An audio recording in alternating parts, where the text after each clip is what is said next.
எங்களுக்கு பிரச்சனை வரதுக்கு தான் நாங்க வெயிட் பண்ணிட்டு இருக்கோம். பிரச்சனை வந்தாதான் சொல்யூஷன் வரும். அமைதியா பொறுமையா இருந்ததுதான் போதும். நாங்க அமைதியா ரொம்ப வருஷம் இருந்துட்டோம், 1000 வருஷமா இருந்துட்டோம். பொறுமை பொறுமை பொறுமை. எங்களுக்கு இது கொள்கை கூட்டணி, அதிகாரம் எங்களுக்கு, இது அதிகாரத்துக்கான கூட்டணி அப்படின்னு சொல்லுவாங்க. அப்ப அதிகாரத்தை எங்களுக்கு கொடுத்துருங்க. அப்ப அதிகாரத்தை அளிப்பவர்கள் கொடுக்கணும். கொள்கை கூட்டணி அதிகார கூட்டணி அல்ல. அப்ப ஒருத்தர் மட்டும் நீங்க ஆளுநருக்கு கணக்கில் எங்களுக்கான அரசியலையும் எங்களுக்கான பிரச்சாரத்தையும் எங்களுக்கு உருவாக்க தெரியும். தேர்தல் அரசியல் உங்களுக்கு தான் தெரியுமா அப்படின்னு கேட்ட ஒரு காலம் போய் தேர்தல் அரசியலை நாங்கள் எப்படி உருவாக்குவோம் என்று கடந்த 6 மாதமாக விடுதலை சிறுத்தைகள் கட்சி எல்லா தொலைக்காட்சிகளும் ஒரு ஒன்றா இருக்குன்னா எங்களுக்கும் பிரச்சாரத்தை உருவாக்க தெரியும். ஏதோ சொல்ற மாதிரி இவர் இப்பதான் வந்தாரு, இவர் புதியவர். உணர்வுகளை சொல்வதற்கு அனுபவம் தேவையில்லை, உண்மையை சொல்வதற்கு அனுபவம் தேவையில்லை. குறிக்கோளை அறுவதற்கு தோழர்கள் எங்களுடன் இருக்கிறார்கள். அது மதமாக இருக்கலாம், ஜாதியாக இருக்கலாம், மொழி பெரும்பான்மையாக இருக்கலாம், இனமாக இருக்கலாம், ஆண் பெண் என்கின்ற ஒரு சமத்துவமின்மையாக இருக்கலாம், அமெரிக்காவில் நிறத்தின் அடிப்படையாக இருக்கலாம். அந்த ஆதிக்க மனப்பான்மையை தூக்கி எறியக்கூடிய அரசியலை தான் நாங்கள் உருவாக்கி கொண்டிருக்கின்றோம். உரிமை அது எங்கு மறுக்கப்படுகிறது? எந்த நில பலன்களை வைத்து சாதிய ஒடுக்குமுறை உருவாக்கியதோ அதே நில பலன்கள் தலித் மக்களுக்கு கிடைக்க வேண்டும், சிறுபான்மை மக்களுக்கு கிடைக்க வேண்டும். இந்த தரவுகள் தமிழக அரசிடம் கண்டிப்பாக இருக்கிறது. அந்த தரவுகளை கூடிய விரைவில் கமிட்டி தமிழக அரசு போட்டிருக்காங்க. கூடிய விரைவில் பஞ்சமி நிலங்களுடைய தரவுகளை வெளியிட வேண்டும். சிறுபான்மை மக்கள் தன்னுடைய உரிமையை கேட்டுக்கொள்ளும் பொழுது தீவிரவாதிகள் புதுசாக சொல்ல வராங்க, எங்களோட உரிமையை கேட்டா தங்கி பிரச்சனைகளை இருப்பதை விட பிரச்சனைகளுக்கான சொல்யூஷன் அரசு ஏற்படுத்த வேண்டும். அதுலயும் முக்கியமா இப்ப நிறைய பேர் தொலைக்காட்சிகள் எல்லாம் பேசிட்டு இருப்பாங்க, என்னுடைய ஜாதி பேரை சொல்லுங்க. எனக்கே தெரியாது என் ஜாதி பேர். அதனால நான் அந்த திருமணம் கூட இருக்கேன். வைத்தியக்காரர்கள் மற்ற மக்களுக்கும் ஒரு பிரச்சாரத்தை உருவாக்கதான் நான் நம்புகிறேன். தேசிய தமிழர்களுடைய தலைவருக்கு வலுப்படுத்ததான் நான் நம்புகிறேன். இது எனக்கான ஒரு பதவி கிடையாது. எனக்கான ஒரு பதவி இருந்தா எனக்கு பல வழிகள் இருக்கு. இந்த ஜாதி பெயரை சொல்லி கூப்பிடுறது, இந்த யூடியூப்ல உட்கார்ந்து கத்தலாம். நாங்க 15 வயசுல அம்பேத்கர் கூப்பிட்டு பெரியார் கூப்பிட்டு படிச்சிட்டோம். திருமண விழாக்களில் அரசியல் பேசலாமா அப்படிங்கிற ஒரு கேள்வியோடு திருமண விழாக்களில் தான் இன்று அரசியல் பேச வேண்டிய கால சூழ்நிலை உருவாகியிருக்கிறது. தந்தை பெரியார் அவர்கள் தன்னுடைய கருத்துக்களை சுயமரியாதை திருமணம் என்கின்ற ஒரு கருத்துடன் திருமணங்களில் பெண்களுக்கு ஏற்படக்கூடிய உரிமைகளில் இருந்து தொடங்கினார். சுயமரியாதை இயக்கத்தை அறிஞர் அண்ணா உள்வாங்கி முதலமைச்சர் ஆனவுடன் அதற்கான சட்டத்தை உருவாக்கினார். எல்லோரும் சமம். பெண் தன்னுடைய துணையை, ஒரு ஆண் தன்னுடைய துணையை பிறப்பின் அடிப்படையில் தேர்ந்தெடுப்பதல்ல, உணர்வின் அடிப்படையில், உணர்வு, அன்பு, பாசம் என்கின்ற அடிப்படையில் ஒரு எதிர்காலத்தை உருவாக்க பெரும்பால் எல்லோரும் சமம் இல்லை என்கின்ற கருத்திற்கு எதிராக ஒரு சுயமரியாதை கொள்கையை உருவாக்கினார் அறிஞர் அண்ணா. ஆனால் இன்றைக்கு சுயமரியாதை திருமணத்துடன் ஒரு முக்கிய சட்டத்தை நிறைவேற்ற வேண்டிய காலகட்டத்தில் நாம் இருந்து கொண்டிருக்கிறோம். ஆணவங்களில் என்கின்ற ஒரு முக்கியமான சட்டத்தை கொண்டு வரக்கூடிய காலகட்டத்தை ஆணவ படுகொலை என்கிற காலத்தை நோக்கி நாம் சென்று கொண்டிருக்கிறோம்.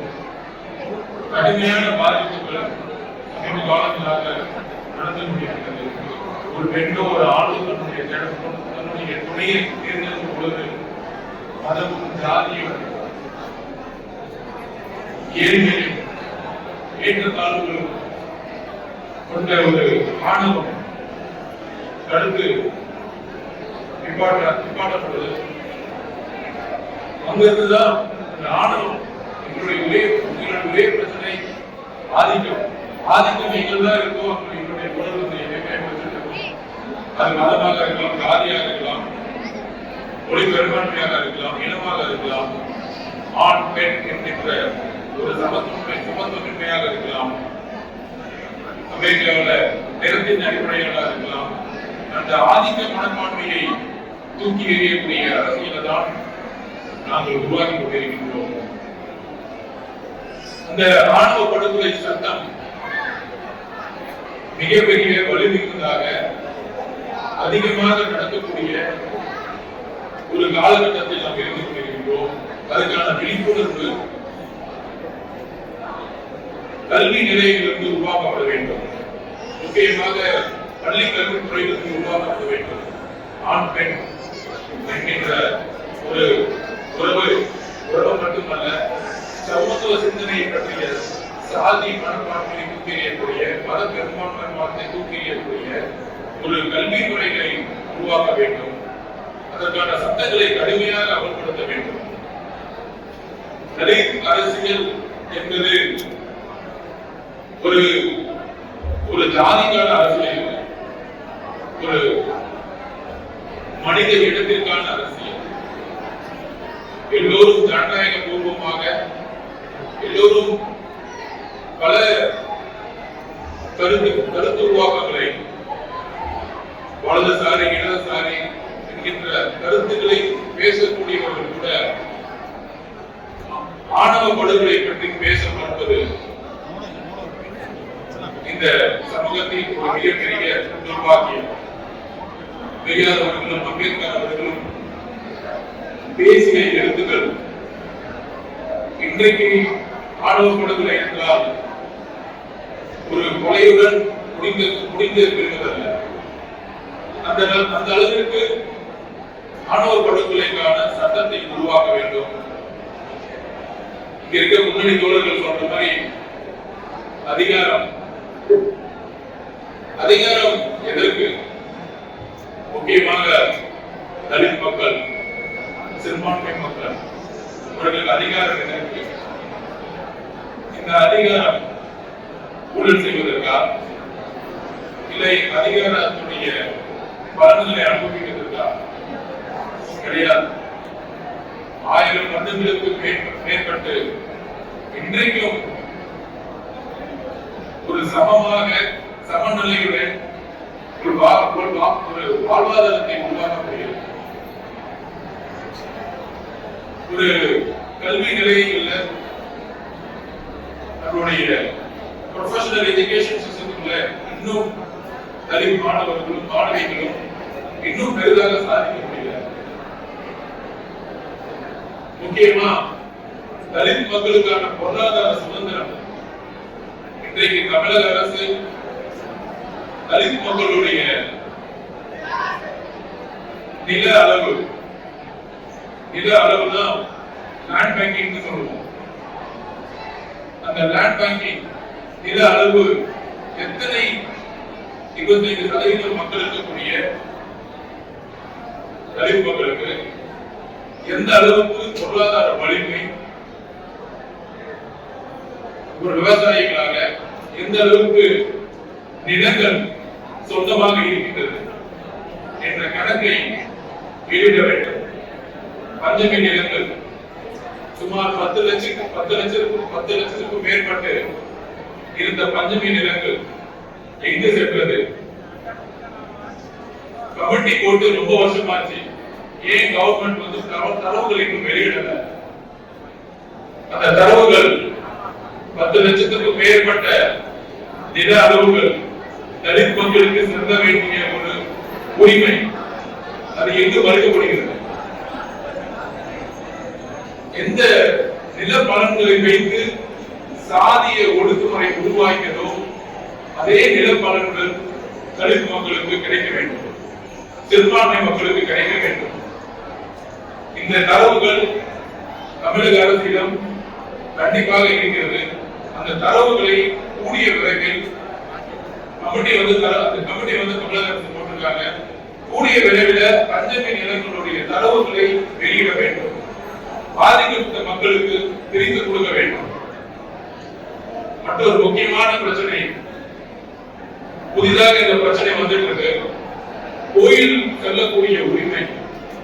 கோயில்ல வந்து எல்லோரும் சமம் அப்படின்னு சொல்லும் பொழுது தலித் மக்கள் இன்றைக்கு வந்து பல்வேறு சூழ்நிலைகளால வந்து தடுத்து நிற்பாட்ட மாட்டாங்க. இப்ப ரீசெண்டா நடந்த ஒரு பிபிசியுடைய ஆய்வறிக்கை வந்து வெளியிட்டிருக்காங்க. அந்த ஆய்வறிக்கையில் 2 சமூகம் கோயிலுக்கு செல்லும் பொழுது ஏற்படக்கூடிய உரிமை ஒரு மத பெரும்பான்மைவாதம் மூலம் தடுத்து நிற்கப்படும் பொழுது காவல்துறையும் ரெவன்யூ டிபார்ட்மெண்ட்டும் அந்த கோயிலுக்கு வந்து கூட்டு போறாங்க. கூட்டு போறதால சொல்யூஷன் ஆகாது. தீண்டாமை ஒரு கோயிலுக்குள்ள தலித் மக்களை வரக்கூடாதுன்னு சொல்லும் பொழுது அங்க தீண்டாமையை செய்யக்கூடியவர்களை கைது செய்யணும். கோயில்ல கூட்டு போறதுக்கான வந்து சொல்யூஷன் கிடையாது. அப்ப கோயில கூட்டு போட்டு அது வந்து நீதித்துறை மூலம் சொல்யூஷனை உருவாக்கணும்னு நினைக்கும் பொழுது நீதித்துறை பல்வேறு காலத்தை நம்மளால வந்து ஒரு நீதித்துறை மூலமா வந்து உடனடியா வந்து ஒரு ஜஸ்டிஸ் உருவாக்க முடியாது. அப்ப காலத்தை கடத்துவதற்காக கோயில்களில் கூட்டப்படுகிறது. என்றைக்கு ஒரு குரல் கோயிலுக்குள் வரக்கூடாதுன்னு சொல்றாங்களோ அந்த குரலை கைது செய்து தனிமைப்படுத்தப்படும். பிறப்பால் எல்லோரும் சமம் இல்லை என்கின்றவர்களை கைது செய்து தனிமைப்படுத்தணும்.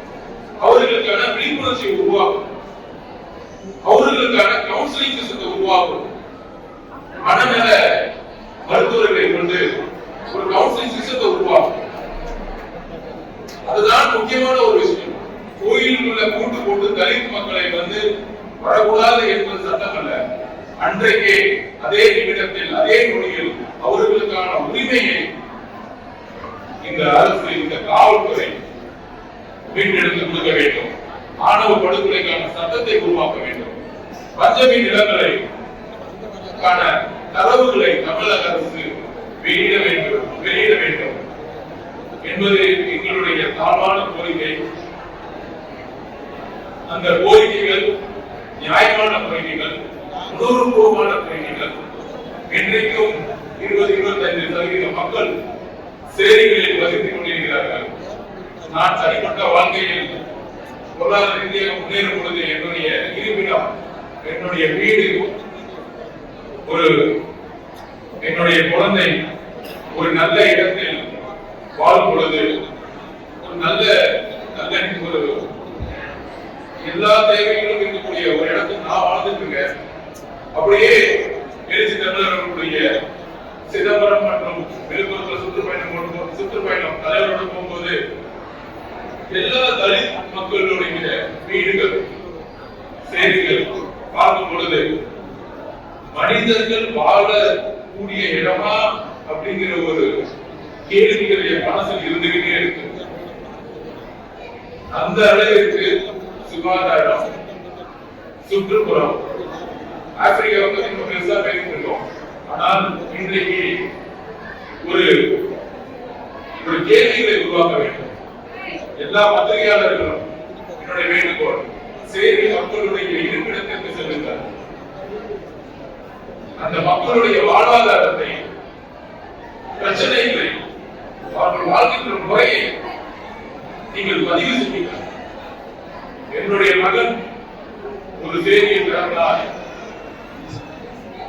மிகப்பெரிய பிரச்சனை என்னன்னா, சேரியில் நடக்கக்கூடியவர்கள் 90% குடிநோயாளிகளாக உருவாக்கப்படுகிறார்கள். அவர்களுடைய வேலை வாய்ப்பு, அவர்களுடைய கல்வி முறை, ஜாதிய கட்டமைப்பால் உருவாக்கப்பட்டிருக்கிறது. தன்னுடைய கோபத்தை சொல்லும் பொழுது வன்முறையாளர்கள், சிறுபான்மை மக்கள் தன்னுடைய உரிமையை கேட்கப்படும் பொழுது தீவிரவாதிகள். புதுசாக சொல்ல வராங்க, எங்களோட உரிமையை கேட்டா சங்கி. பிரச்சனைகளை இருப்பதை விட பிரச்சனைகளுக்கான சொல்யூஷன் அரசு ஏற்படுத்த வேண்டும். இன்றைக்கு செயல்பாடுகளுக்கு தனியாக வரக்கூடிய தமிழக அரசுடைய பட்ஜெட்டில் ஒதுக்க வேண்டும். அதனுடைய தரவுகளை ஒவ்வொரு 6 மாதமும் கவர்மெண்ட் தரவுகளை பொதுப்பார்வையில் வெளியிட வேண்டும். எத்தனை செயலிகளை ஒழித்து எத்தனை வீடுகள் சேரி மக்களுக்காக கட்டி கொடுக்கப்பட்டிருக்கிறது, சேரி மக்களுடைய பொருளாதாரம் நில அளவு, ப்ரொஃபஷனல் எஜுகேஷன், எத்தனை மக்கள் ஆண் பெண் இருவரும் உயர்நிலை கல்வியில் சென்றிருக்கிறார்கள். அன்றைக்கு அம்பேத்கர் அவர்கள், புரட்சியாளர் அம்பேத்கர் அவர்கள் படிக்க ஒரு மன்னர், சமூக நீதி சிந்தனை கொண்ட ஒரு மன்னர் உதவியர்கள் போல இன்றைக்கு எத்தனை கருக்கலைஞர்கள் கடல் கடந்து அமெரிக்காவிலும் லண்டனிலும் படிப்பதற்கு நாம் இந்த திட்டத்தை உருவாக்க செய்கிறோம், இந்த திட்டத்தை உருவாக்க போகிறோம் என்கின்ற பல திட்டங்களுடன் எங்களுடைய பயணத்தை நாங்கள் முன்னெடுத்துக் கொண்டிருக்கிறோம். இந்த இயக்கம் மிகவும் உணர்வுபூர்வமானது. காலகாலமாக ஒடுக்கப்பட்ட மக்கள் தன்னுடைய உரிமையை கேட்கப்படும் பொழுது அதற்கான விமர்சனங்களும் அதற்கான பிரச்சனைகளும் எழும் என்பது எனக்கு இப்பொழுதும் தெரியும். அதுலயும் முக்கியமா இப்ப நிறைய பேர் வந்து தொலைக்காட்சிகள் எல்லாம் பேசிட்டு இருப்பாங்க என்னுடைய ஜாதி பேரை சொல்லி. எனக்கே தெரியாது என் ஜாதி பேரு. அதனால நான் வந்து அந்த திருமாவளவோட இருக்கேன். வைத்தியக்காரர்கள், பெரியாருடைய மண், அம்பேத்கருடைய இயக்கம் அப்படி சேர்ந்து இங்கு ஒரு தேர்தல் பிரச்சாரத்தை உருவாக்க ஒரு எம்எல்ஏவோ எம்பியாவோ உருவாக்குறாங்க. வரல, ஒட்டுமொத்த மக்களுக்கும் ஒரு பிரச்சாரத்தை உருவாக்கதான் நான் இங்க வந்திருக்கேன். தேசிய தமிழர்களுடைய தலைவருக்கு வலு கொடுக்கதான் நான் வந்திருக்கேன். இது எனக்கான ஒரு பதவி கிடையாது. எனக்கான ஒரு பதவி இருந்தா எனக்கு பல வழிகள் இருக்கு. இந்த ஜாதி பேரை சொல்லி கூப்பிடுறது, இந்த யூடியூப்ல உட்கார்ந்து கத்துறதுலாம் நாங்க 15 வயசுல அம்பேத்கர் கூப்பிட்டு பெரியார் கூப்பிட்டு படிச்சிட்டோம். புரட்சியாளர் அம்பேத்கர் அவர்களுக்கு மேற்பட்ட விமர்சனம் யாரும் இந்த நாட்டில் வாங்கினது கிடையாது. அதையே நாங்க பார்த்துருக்கோம் அவருடைய வழியில் இருந்து. இல்ல எழுச்சி தமிழர் தலைவர் திருமாவளவனுடைய பெரிய விமர்சனத்தை எதிர்கொண்டது யாரும் கிடையாது. அந்த விமர்சனத்துக்கு முன்னாடி தோழர்கள் சொன்ன மாதிரி கவலைப்படாதீங்க, அதெல்லாம் எந்த பிரச்சனை தான் இருக்கிறோம். எங்களுக்கு பிரச்சனை வரதுக்கு தான் நாங்க வெயிட் பண்ணிட்டு இருக்கோம். பிரச்சனை வந்தாதான் சொல்யூஷன் வரும். அமைதியா பொறுமையா இருந்ததுதான் போதும். நாங்க அமைதியா ரொம்ப வருஷம் இருந்துட்டோம், 1000 வருஷமா இருந்துட்டோம். பொறுமை பொறுமை பொறுமை. எங்களுக்கு வந்து இது கொள்கை கூட்டணி, அதிகாரம் எங்களுக்கு, இது அதிகாரத்துக்கான கூட்டணி அப்படின்னு சொல்லுவாங்க. அப்ப அதிகாரத்தை எங்களுக்கு கொடுத்துருங்க. அப்ப அதிகாரத்தை அறிவிப்புகள் கொடுக்கணும்.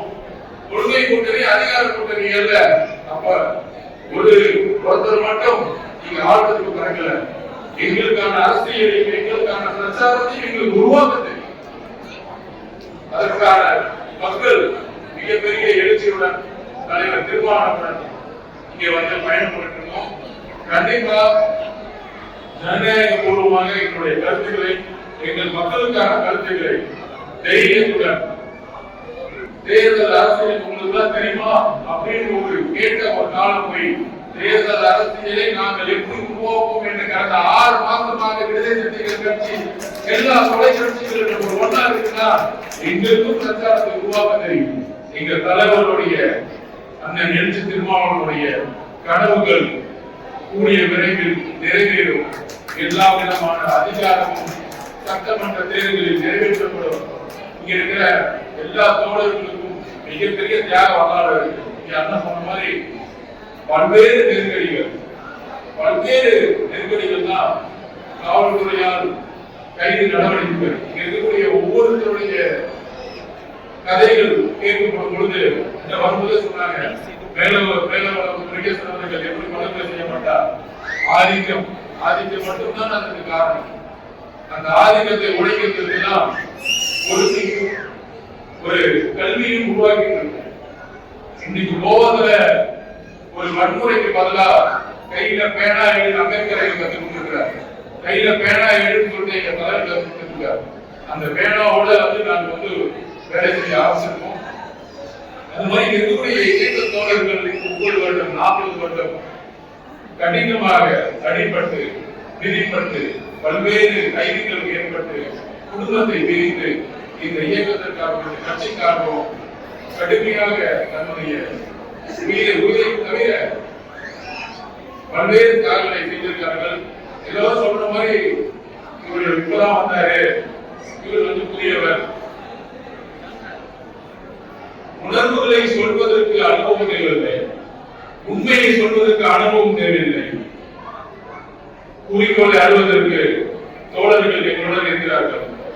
அந்த மாதிரி இன்றைக்கு புதிதாக நான் வந்திருந்தாலும் தோழர்களுடைய ஒரு சப்போர்ட்டோட இந்த இயக்கத்தை ஒரு வலிமையானதாக எப்பொழுதும் அண்ணன் எழுச்சி தலைவர் திருமாவளவனுடன் அவருடைய வாழ்க்கையில் பயணித்து நமக்கான குறிக்கோளை அடைவோம், நமக்கான பயணத்தை புரட்சியாளர் அம்பேத்கருடைய வழியில் பெரியாருடைய வழியில் அடைவோம் என்று உங்களுடன் பயணத்தை தொடர்ந்து இருக்கிறேன். நன்றி வணக்கம்.